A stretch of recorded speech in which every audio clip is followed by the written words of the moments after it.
This bottle of morphine is the sole reason I've been higher functioning lately, because it's managed my fear of food. I can take the risk of eating now, knowing that if it murders me on the inside, I can take this and it'll make it go away mostly. I've had this for 25 days. I've had 12 tablets, which is good because that means I'm not taking it every day, which is also not good because then I'm only eating every other day. Because if I take this every single day, it'll make me constipated, which is way worse than diarrhea. And I don't know if a doctor's going to give me another script for this, so I have to, save this for worst case scenario. Meaning I'm, avoiding eating. But, fuck. But my fear of food's not bad. Look, I ate jam today and I drank juice from a jar of picklings. So it's pretty okay-ish. And before I had this, I was on the low FODMAP diet from the beginning of April until maybe a week ago. Yes, darling, how can I help ya?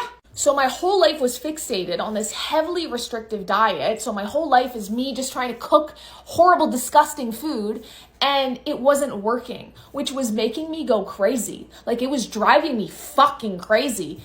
And then it got to the point where I was just so afraid of food because there's no answer as to what makes me sick and what doesn't. The low FODMAP diet did not fucking work. So I just couldn't eat anymore because it was so stressful for me to eat because I didn't know if I was going to be fine or if I was going to be screaming and crying. And that stress of being afraid of the food made the digestive process worse, obviously, because the more stressed you are, the more fucked up everything is. So I've been less stressed when I've been eating. Previously, if I didn't have access to pain management, eating food, I think about diarrhea when I eat it. When I eat the food, it's got to be somewhat psychosomatic. I also have an overactive gastrocolic reflex, but literally as I put bites into my mouth, I feel my asshole go like this. My body's being like, no, don't do it, which made eating hard. But now I'm eating again. Like a sandwich and a soup.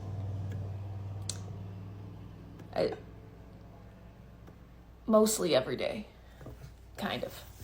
But I have a stool test coming up where I have to go on this fucking diet for 4 days beforehand and I have to be on 100 grams of fat a day and you're gonna make me eat for 4 fucking days straight?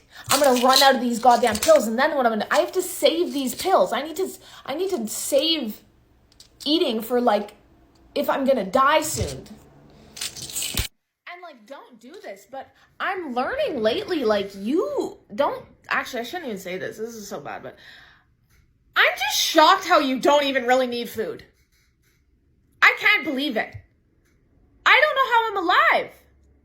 And all my blood work comes back normal. I'm I don't understand. I mean, do I have really bad muscle atrophy because my body's eating my muscles? Yes. Do I want that to happen? No. Because it makes me look uglier.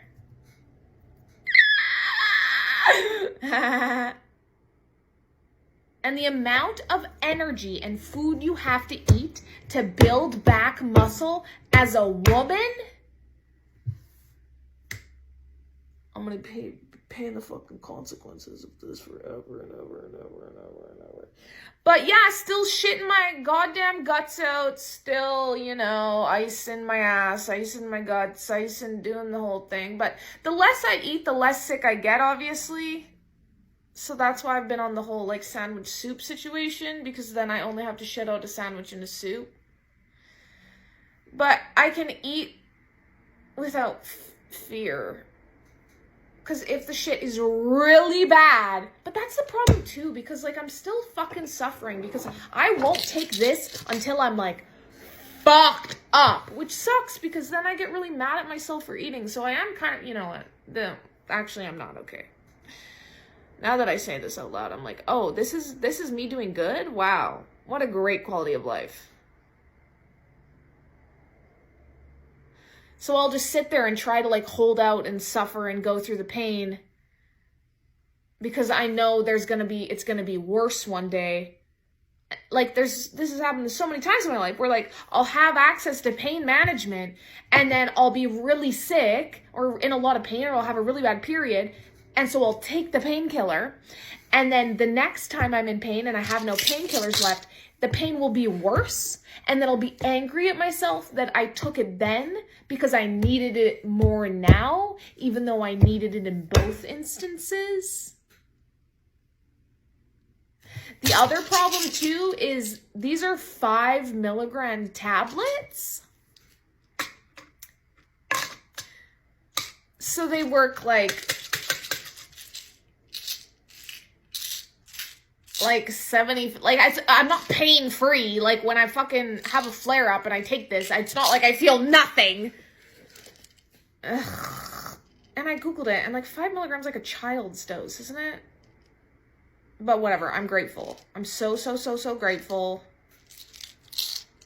because it's the only reason I was able to eat again. And it's good because I haven't been able to, this is good because you know how I went those 7 days without food? I haven't been able to do that again because that fear is gone. The only reason I was able to go 7 days without food, without having food cravings, is because I was terrified of the pain. But now I don't have to live in fear. So it wouldn't be possible for me to do that for 7 days because I'd be like, oh my God, I'm so hungry. I'm just going to eat, you know?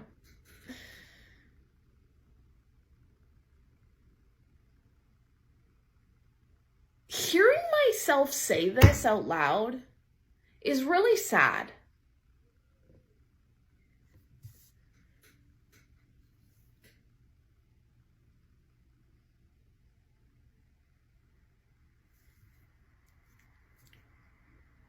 I emailed my gastroenterologist saying I want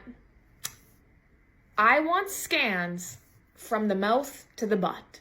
So that's like 4 tests in one.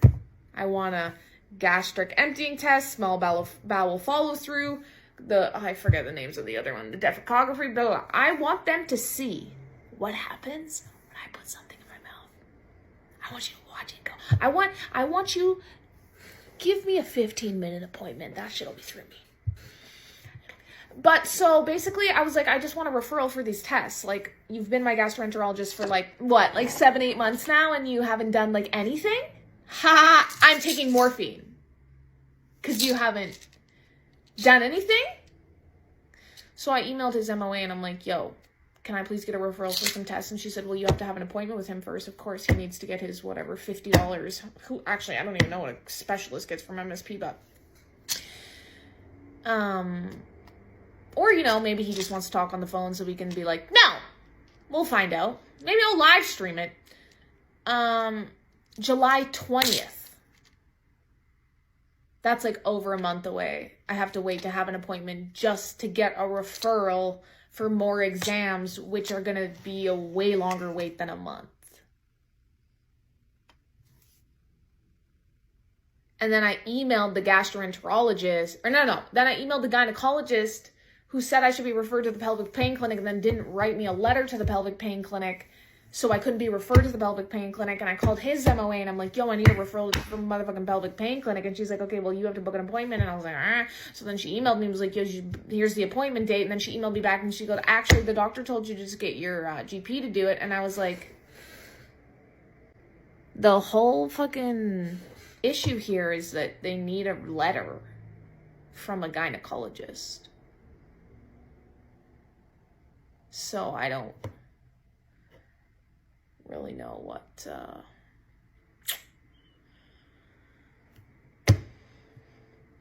that's about.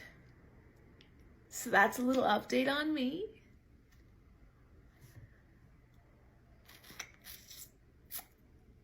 I really thought this was going to be a positive video. I was like, I'm doing so well. My life's amazing now. Ha! But I just ate a piece of bread, gluten-free bread with this jam and vegan butter, and I don't feel anything. So that's cool. But also, because I'm not freaking the fuck out stressed when I eat it, it like is a smoother process at the same time, you know? Because I know, like before I'm like, I like eat and I'm like, when's it gonna happen? And now I'm like, I know that if I start getting shanked, I'll just take one. That's my story. Love you.